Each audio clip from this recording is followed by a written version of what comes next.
SBS 뉴스입니다. 국내 코로나19 신규 확진자가 어제 431명 발생해 하루 만에 다시 400명대로 올라섰습니다. 신규 확진자 가운데 해외 유입 28명을 제외한 403명이 국내 발생 사례입니다. 지역별로는 서울 119명, 경기 113명을 포함해 수도권에서 244명이 확진됐고 비수도권에선 부산 33명, 대구 21명 등 159명이 확진 판정을 받았습니다. 치료 도중 9명이 숨지면서 누적 사망자는 1,337명으로 집계됐습니다.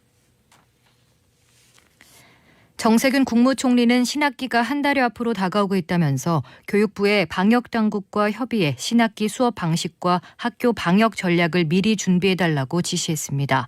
정 총리는 이어 취약계층 아이들의 학습 격차를 우려하는 목소리가 있고 학부모님들의 돌봄 부담도 가중되고 있다고 말했습니다.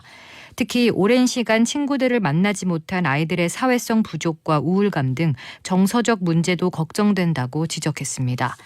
그러면서 지난 1년간의 경험을 바탕으로 관련 연구 결과와 각계의 의견을 충분히 검토해야 할 것이라고 덧붙였습니다. 영국에서 처음 확인된 코로나19 변이 바이러스가 전파력이 더 강할 뿐 아니라 더 높은 치명률로 이어질 수 있다는 분석이 나왔습니다. 존슨 영국 총리는 코로나19 대응 기자회견에서 변이 바이러스가 더 빨리 퍼질 뿐만 아니라 더 높은 수준의 치명률과 연계돼 있는 걸로 보인다고 밝혔습니다. 정부 최고과학 자문관인 패트릭 발란스경은 기존 바이러스의 경우 60세 코로나19 환자 1,000명 중 10명가량이 사망했지만 변이 바이러스의 경우 13명 정도로 늘어났다고 설명했습니다. 국제올림픽위원회 IOC가 올해 7월로 예정된 도쿄올림픽, 패럴림픽 참가 선수 전원에게 코로나19 백신을 맞게 할 계획이라고 영국 일간지 텔레그래프가 보도했습니다. 텔레그래프는 IOC가 국가적인 코로나19 백신 접종이 아직 시작하지 않은 일본에서 선수들을 대상으로 한 백신 접종을 신속하게 진행하는 걸 우선 과제로 보고 있다고 설명했습니다. 이는 코로나19로 도쿄올림픽 취소론이 제기되는 가운데 나온 IOC의 대책 중 하나입니다.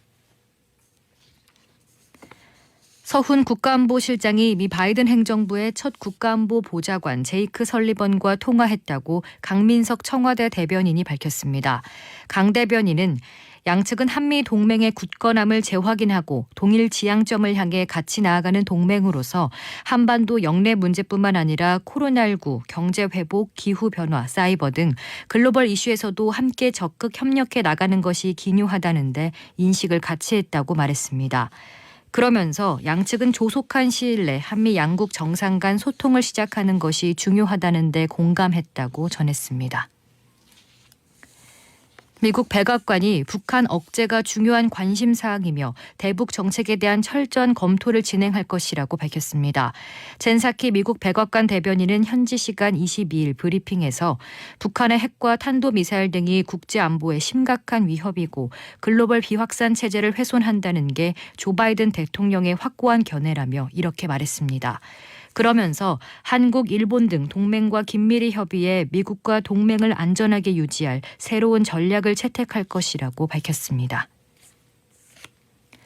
오늘은 전국이 대체로 흐린 가운데 강원 산지에는 눈이 내리겠고 전남과 경남, 제주도엔 비가 오겠습니다.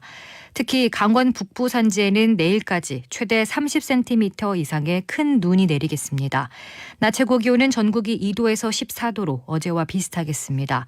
내일도 전국이 흐린 가운데 경북 동해안과 경북 북동 산지에는 아침까지, 강원 동해안은 오후까지 비나 눈이 내리겠습니다. 동해안과 경남 남해안, 제주도 해안은 내일까지 너울성 파도가 높게 일겠습니다. 서울의 현재 기온은 10도입니다. 주시은입니다. 뉴스를 마칩니다. SBS